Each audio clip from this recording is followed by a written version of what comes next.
Welcome back to the Echoes podcast. I'm Jessica Smetana. He's Mike Golic Jr. We're here every single week, Mike, talking about Notre Dame football every Tuesday. Please like and subscribe the podcast. Leave us a review, leave some comments, follow us on social media. This is the first weekend, Mike, of the 2025 college football season that I felt good as not just a college football fan, but as a Notre Dame fan. Probably the last time I felt this good, January 19th, 2025. The day before the national championship game. I forgot what it feels like to just beat down on a team that you're better than. And man, it feels really good. Yeah, it does. This is we know the big difference, right? As Notre Dame is fresh off their 56-13 win against Arkansas, a win that was so decisive it resulted in the firing of Sam Pittman as the Arkansas head coach, which I feel bad about. I like Sam Pittman a lot, had interactions with him over the years.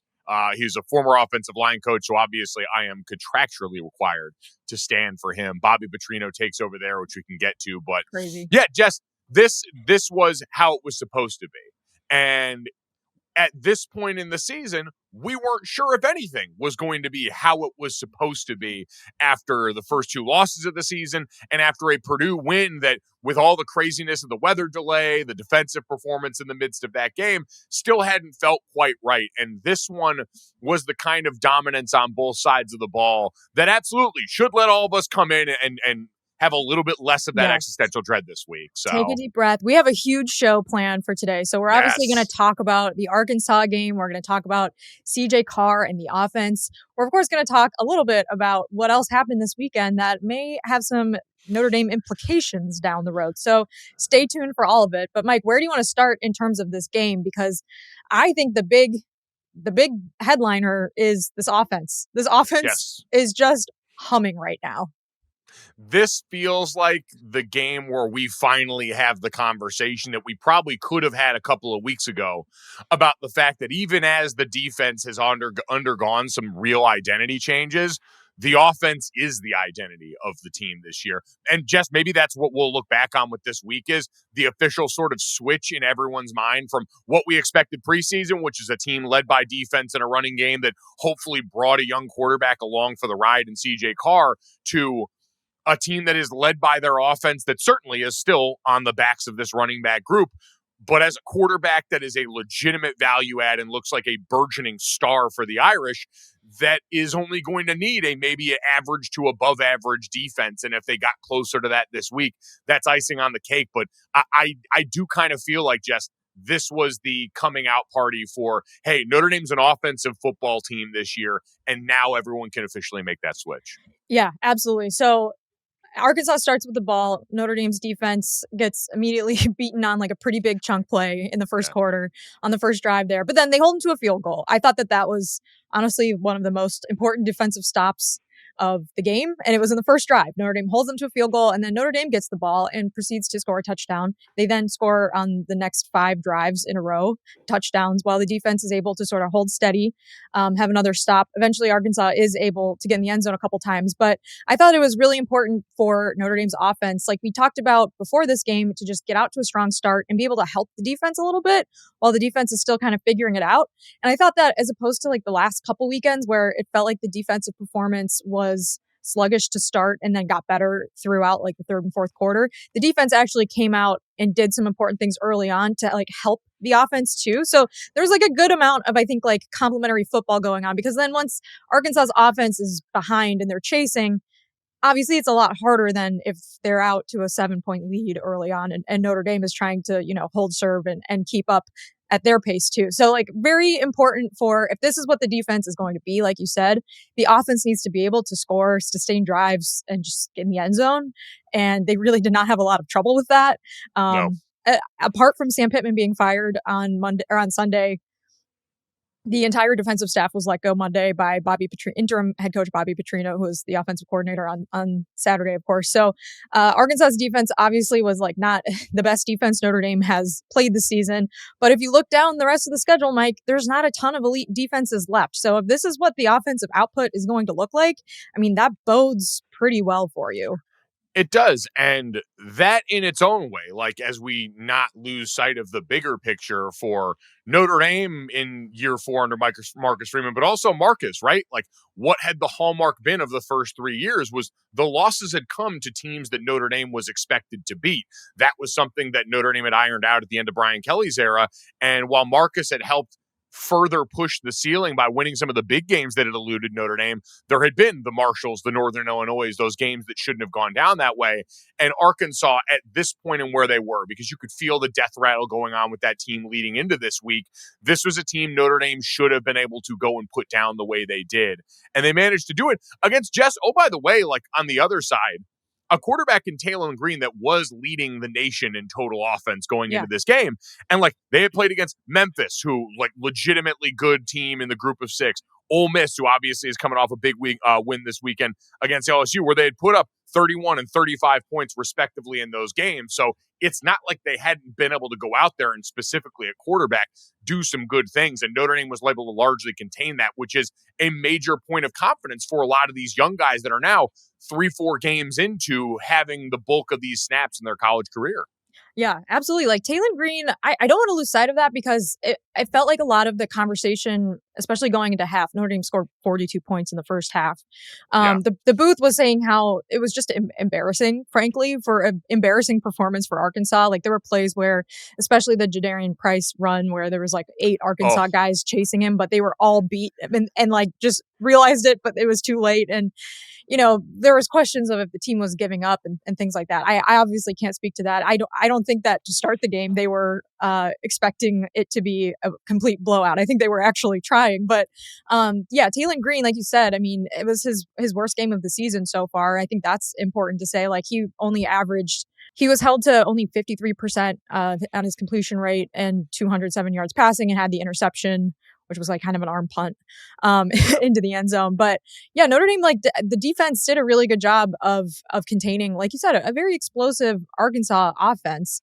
But at the same time, like it's easier to do that, I think, when you trust that your offense is going to be able to stay on the field and just put up points. So I thought like overall, the only player that didn't do anything, I thought in this game didn't show up was James Rundell. I mean, where was he? Like, I didn't see him once. I mean, it's ridiculous. In, man. Did you even come to the stadium today, son? It's, you know what, the ideal world. I forget who it was. Was it early in the NFL season when the Colts went like 2 games without punting? And I think they are like someone, maybe it was in college, did the same. Oh, it was Texas Tech. The first couple weeks of the season, like hadn't punted at all. And so they put out a highlight rip of their punter just doing the holds on extra points and did it as like a thank you. So if we get to do that with James Rundell for multiple games of the season, I love it. Life is pretty good. Defensively, Jess, some of the improvement we saw. I was calling the Cincinnati and Kansas game in the same window of the Notre Dame game, and I get a text from Jess while I'm in the booth, and all it says is, "Oh my God, a blitz!" right at the start of the game. And Jess, I do think that is a like tone setter. And while it feels like fan service, obviously Chris Ash, Marcus Freeman, they're not going to come out here and just do that so we all throw our hands up and ooh and ah. I do feel like some of that pressure was more a consistent part of the game plan early and throughout than I had seen, especially while the game was in balance. But also on the back end, I thought you start to see some of the young players like using him as a proxy. I thought Mark Zachary had his best game as a young Notre Dame member in the secondary, had that really nice pass breakup in the end zone. Like some of these guys, Tay Johnson, like feels like burgeoning star. Like this was the game where you saw him almost get his hands on that pick. You saw him coming down and playing fast and physical. Like I wonder if we'll look back on this as well as like the game where things started to slow down for him, because he really looked in this game like the player we were hearing about in training camp during that battle for the safety spot. Yeah, absolutely. I think it's obviously going into the game, we knew Leonard Moore was questionable. Find out before the game he's not in there, and being able to win another game without your star corner on the field is really important. Not just because obviously you win the game, it counts as a win, but I think it's important for the confidence level of a player like Mark Zachary, who did get beat early on in a couple plays against Texas A&M and Purdue, to come in there and actually have some nice pass breakups and to really be able to like put some wins under his belt. So now, hopefully, when Leonard Moore comes back, and I hope he's back for the Boise State game, but at the bare minimum, Notre Dame is definitely going to need him for USC and NC State too. It's nice to be able to have a player now that you can trust that can come in relief too. So I agree with you. I think like I can't say for sure that the defense is fixed, and like all my fears about the defense are out the window because they held Arkansas to 13 points. But I would say that this is the kind of performance that I think we were hoping and expecting for against Purdue. And the fact that we saw it now, I don't want to like just brush it off as like this is like you said, an Arkansas team with like in their death rattle game, just kind of like struggling through the season. This was a team that I went back and I looked at some of the Ole Miss Arkansas game. I mean, the Arkansas offense was awesome in that game. I mean, put up a ton of yards, points, EPA per rush, EPA per play, EPA per dropback, like all of the statistical categories in that game were top marks against an Ole Miss team that I think is really good. As you said, they just upset. I guess it was technically an upset. They were underdogs against LSU. Or no, I think they were a 2-point favorite at home. So, but, toss-up game against a team that was ranked very highly, whether or not you believe that to be fraudulent. So really, really impressive win for Notre Dame on the road. It always just feels good when you get the noon window game and it starts out and you're like, a lot of people going into the game, us included, Mike said, shootout potential in this one. If the defense is really going to struggle the way we've seen them struggle, this is an offense that could keep it really interesting. And Notre Dame should be able to score, but Arkansas might be able to score a lot of points too. And that was just not the case. And so it felt really good to just roll through it, see awesome stuff from Jaden Greathouse finally, like getting more in there, had an awesome catch, Malachi Fields still in there doing great stuff. Both of the running backs just being awesome. I mean, just like really, really great stuff from the entire offense. The offense feels as complete and well-rounded as we've seen from Notre Dame in a while, right? Where you've got this backfield where Jadarian Price and Jeremiyah Love have 6 touchdowns between the two of them for the second consecutive game, and their skill sets are so varied. Jeremiyah can do everything. Like watching the way that they have really allowed him to explore the route tree in this offense is incredible. And he's good at it. Like in terms of separating and getting away from people, he's one of our better receivers, but you combine that, like him and Price are such different runners. Yeah. The offensive line's been very solid in the last couple of games. Our favorite large son at right guard in Gerby Lambert continues to make great strides. He looks really good. So I don't have a lot of complaints there. It is for Mike Denbrock calling the offense. You can see there's a comfort in feeling like you can give opposing defenses more than they can ever prepare for with the variety of weapons in all these different phases of the game. But Jess, it all points back to him. Maybe we're burying the lead on this. Like CJ Carr, 22 of 30, 354 yards and 4 touchdowns in this game. Looked like he was seeing zeros and ones in the matrix. And I know there's a couple balls in there like that pass to Raritan should have been an interception and the linebacker just drops it. There were a couple others that are close. But, like, you see him rip that ball, that out to Jordan Faison that goes right over the defender's hands. Yeah. Like, he's testing the limits of what he can do with that arm, and he's finding out there haven't been many right now, and it is really exciting to see. We've seen that be intercepted for a pick 6 against Notre Dame in the not too distant past. So, yeah, that was a really spicy one, Mike. But you're right. Like, it's different kinds of throws. It's like throwing players open. It's Mike Denbrock calling another great game and like just knowing what the team needs and where. I mean, there were barely any third downs in the first half too. Like they were just steamrolling this team. So yeah, it was great to watch. It was great to watch that game early Saturday. If you're a college football fan that cares about more than just Notre Dame, there's no better feeling than watching the 3:30, 7:30, and like 10 o'clock games, knowing your team's just won and being able to just like be a hater and root against all the teams you don't like and root for maybe some of the teams you do like. If there are any other teams that you do like. Usually there's not. But anyways, it was, I mean, for me, it's the Vanderbilt Commodores this year. But anyways, our buddy Clark Lee's doing great things with getting them 5-0, Mike. But yeah, it was really great. I also want to shout out Boubacar Traore with the huge sack. It wasn't like the stat sheet wasn't full of TFLs and sacks this week, but like there were there was enough that I was like, okay, this is good. It passes the eye test. I think there were a few things that stuck out. You're right. Boubacar has sack number 3. Came on a screen, which quite honestly, shout out to Bryce Young. I think he was the one that got in the quarterback's way. So he had to double clutch that, and Boubacar just comes and cleans him out. But you look at the job they did there, it might just be a bend but don't break defense this year, Jess, which, at times Notre Dame last year, listen, it's not like they never gave up yards last season, but they did find a way to make pivotal plays when it came down to it. Yeah, Mike, and like I get the sense that like the times that I'm like seeing the most damage done is when the other team is in their own third of the field and they're able to just like do stuff up the middle or like get these big chunk plays.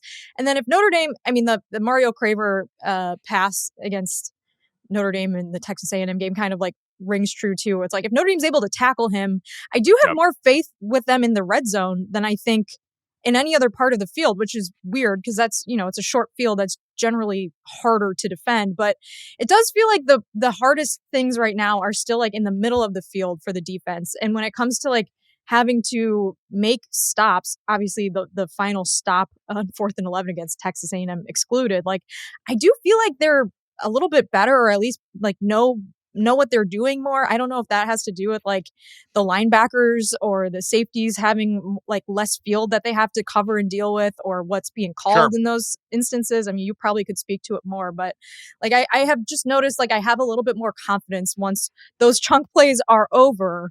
What comes next, I'm like, this is where you make a stop and at least force a field, like you said, bend don't break, force them to kick a field goal or get them off the field or have a big, tackle for loss and get them off the field on 3rd down or make them punt, whatever. Does that make sense? No, it does. I think part of it from the back end standpoint is, listen, when you've got a combination of young guys and guys that maybe just, when we're used to Benjamin Morrison and Leonard Moore and last year Christian, like it felt like we were a step faster on some of the man stuff. Whereas this year, it seems like at times we've seen guys trailing a little bit more. I think in the red zone, you obviously mitigate some of that with tighter windows. And for young guys who are also still figuring out where their eyes are supposed to be on any given play, getting more and more reps of that, like that's also a little bit easier down in the red zone where things are happening quicker, but sometimes that's good. It's less time and space to worry about what goes on. And then, down the middle of it, you mentioned linebackers still getting there, like the interior defensive line. Gabe Rubio's looked like consistently our best player, although Jared Dawson being back, that was a noticeable impact in terms of like resetting the lines of scrimmage. A lot of the short yardage plays where Notre Dame was able to make stops, a lot of it you'd end up slowing down the tape and realizing 93 was getting in there and making it uncomfortable for opposing defenses. So there were a few standout performers like that in the front 7, but I still think that's a group where, hey, you're consistent 4-man pass rush and some of the like down in, down out stuff up the middle is still going to be a work in progress, but this was a nice step forward. Nice. Last thing I want to talk about, the fake punt that Notre Dame converted in the 3rd quarter. I think if you were, not watching the full game and just saw that Notre Dame did that while they were up 42-13, you were probably like, wow, Marcus Freeman is an ass, because that was just so unnecessary. As a Notre Dame fan, I thought it was a really great time to do that, because if you like, Arkansas came out in the second half and their defense was like, they were not giving up. Like they were trying, Mike. Notre Dame almost went 3 and out there. And if I'm Marcus Freeman, I'm thinking, okay, we're up 42-13, but if we give the ball back to Arkansas and they score on their first possession of the 3rd quarter, I mean, half their fans have already left, but like it does cut the lead to 22. It gives them a little bit of momentum and there's a lot of game left. You don't want to give an offense confidence there and let them get back on the field right away and score. Like there's too much game left to, not just that like Notre Dame would lose necessarily, but like you don't want it to be close. Like you're a team that's trying to make it to the playoffs. Like you want to beat them by 40 whatever points and have them fire their coach. Like that's important to you right now if you're Notre Dame. So I thought it was not, classless or whatever, like, people thought that it could have been if they just looked at the scoreline. I thought it was actually a good time for them to try something like that, to just keep the offense on the field a little bit longer and maybe get some points. They obviously didn't score any points on that drive, but I didn't think that was like a bad time to use that play. No, I think if you're Marcus Freeman with this year's team, you're still trying to instill that killer instinct of, hey, when we've got a team on the ropes, let's put them away. And that was him putting his thumb on the scale saying, we're going to make sure everyone understands we're not trying to let them have any life, any hope in this game. And I do think that's important from an overall like we talk all the time with fourth down decision making and all that stuff, the message it sends to your team. I think that's another spot where you tell your team, hey, I'm still actively engaged in this. I understand you're up coming out of the half and you feel like this game's already over. We're not going to let up for a minute. So I completely agree with you. Yeah, I saw people saying, like, well, does Marcus Freeman have beef with Sam Pittman? Like, no, I think Marcus Freeman wants to make sure his team keeps their foot on the gas pedal no matter who they're playing or where they're playing. So I thought that was a good move, good call. And you know, I also saw a lot of people saying, like, why waste that play there? Well, if I know special teams coordinator Marty Biaggi at all, which I don't personally, but if I knew his persona at all, he's got a few more of those up his sleeve, I think. So it was I'm guessing he's got like a duffel bag full of those plays that he's kind of like looking through before the game, like, which one might I pull out today? Yeah, I'm sure his bag is robust. And also, like, usually they're designer. Like, usually it's based on what the other team is showing you. So while there might be parts of that you could use for someone else, I'm guessing that particular fake was based on something they saw with Arkansas's punt rush team in particular. So, yeah, the bag is robust. Love it. We're going to be fine.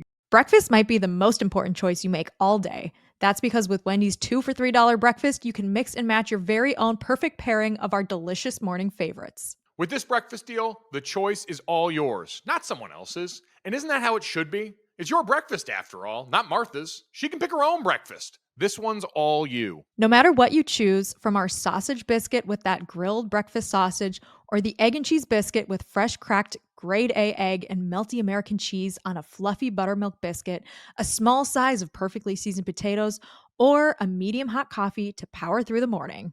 All you got to do is pick your ideal morning pair. You really can't lose because you're the one calling the shots. The choice is all yours. Wake up to Wendy's 2 for $3 breakfast, just the way you want it. Limited time only during breakfast hours. U.S. price and participation may vary. No substitutions. Not valid in a combo. Single item at regular price.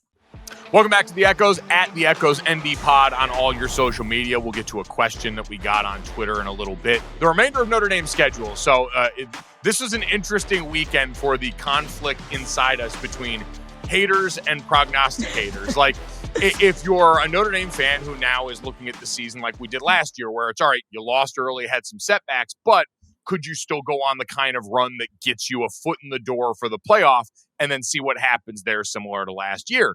We knew looking out at Notre Dame's schedule after you got through this road game, home against Boise State this week, which is, you know, an interesting challenge in its own right. Boise State, one of the perennially best group of 5, group of 6 teams in college football. But USC had been the one circled on everyone's calendar, especially with the start to their season as Notre Dame's last remaining opportunity potentially for a ranked win. Well, that took a hit this weekend. They went on the road to Illinois and lost 34-32 on a last-second field goal. So, Jess, I know you are our chief hater of Notre Dame's opponents on here. So I wanted to ask you, did you think about that at all when that final kick went through the uprights for USC, or were you just relishing in the fact that they lost? So the latter. I was relishing in the fact that they lost because I watched the fourth quarter of the game, and it was also the way they lost. Like, they really... it was bad, Mike. Illinois just tried to give them the game so many times. And this, Illinois also blown out the week before by Indiana. So that's a brutal road loss for USC and Lincoln Riley. But I personally, I can't find myself rooting for rivals of Notre Dame ever. I understand the implications of Notre Dame wanting USC to be ranked when they come to South Bend.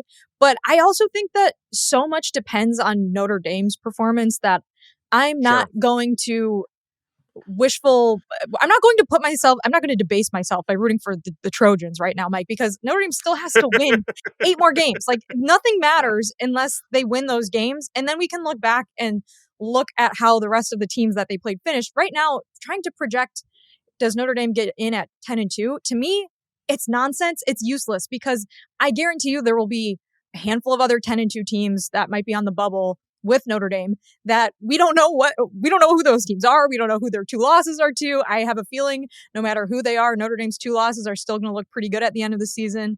Texas A&M, a little shaky this past weekend, but still an SEC team. Notre Dame lost by 1 point. Miami, if you look at the way the ACC is shaking out, it's still the strong favorite there. I just don't have it in my heart to try to project out what's going to happen in December right now and take away from the joy of seeing USC lose a game on the road that they were already, like Lincoln Riley was complaining about the early kickoff before the game even happened. Like, that's just so satisfying to me, Mike, as a hater, like you said.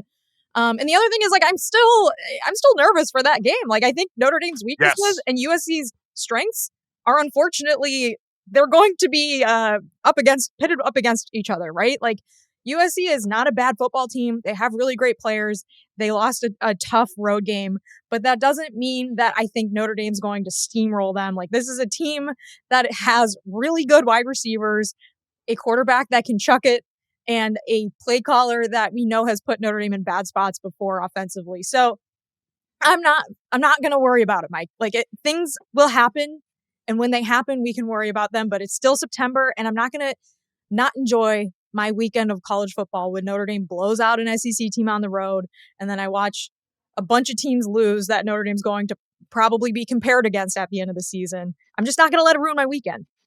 No, I think it's a great point, Jess. One, not always focusing on the playoff in general week in and week out in this sport is probably the healthiest thing that we can do as a college football watching public. But it's what we saw this weekend is the perfect reminder that, hey, if you just worry about you and take care of your business, we had 3 top 10 teams lose this weekend in a way that'll jumble things up in surprising fashion. Florida State losing to Virginia on Friday night of this weekend. Like, nothing is for certain. And you're absolutely right. I was talking to one of my neighbors who's a USC fan, and I'm like, I'm still worried about that trip to South Bend for all the reasons you mentioned. So I agree. Enjoy it.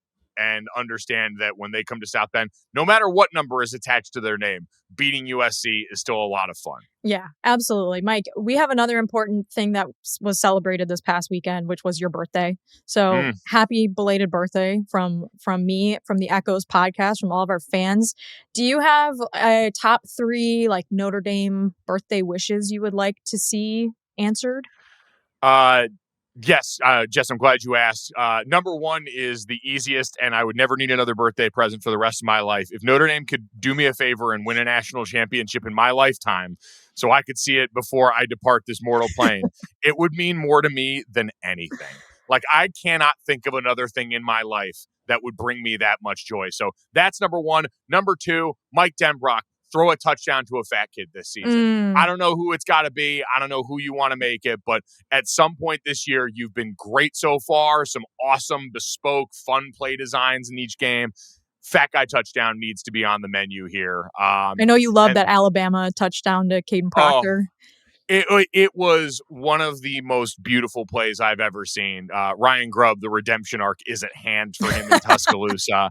And number 3, just win again this weekend. Like, we can do 3 in a row now and start this magical run for last year. So I have very low demand. You know what? Maybe honestly, dining hall for life pass. I would like to be able to eat in North Dining Hall whenever I want to for the rest of my life. How about that? I feel like we can actually that might be the most attainable in the short term, right?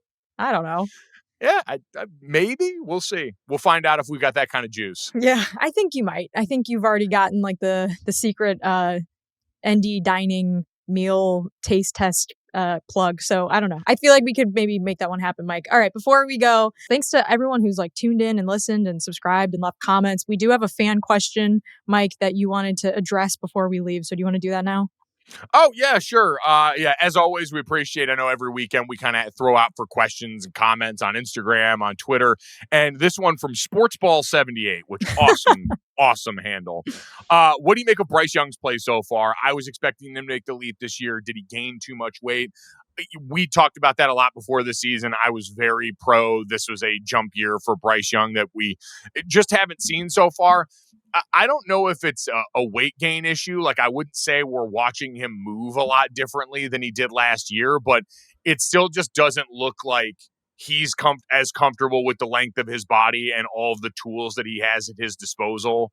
You see every once in a while flashes of a pass rush plan, and you see every once in a while flashes of the strength, but none of it's happening consistently enough, which, he is a second-year player and was getting his first, big-time starting action down the stretch last season, but certainly going into this year. So maybe it was expecting a bit too much too soon. for all the changes that have gone on in this defense. So he, like a lot of the young secondary, are players that I'm going to keep my eye on in the next 3-4 weeks, because it felt like we got some traction in the development department this week especially. And so I want to see how that carries over, if these guys really are going to find their footing in Chris Ash's version of this defense, and maybe that allows him, a guy like Bryce, to play a little more free. But I have also, I was surprised. I thought the jump would happen a little bit quicker, but again, that's me being a dumb fan brain and not remembering that development is tough, even for guys as physically gifted as Bryce. Even with the lineage there, I still have the belief that he is going to continue to be an excellent player and get better and better with each week. And it definitely helps too if you can build confidence against teams where you are stronger than them. And so hopefully now that Notre Dame's played a couple of those games finally here at the end of September, maybe that gets the ball moving forward a little bit on some of those young players, like you said. So Mike, that's it for today. Everyone, thank you for listening. Subscribe, leave us reviews, comments. We say it a lot because it does help. It does matter. And we love to read them. So awesome weekend. So happy. Go Irish.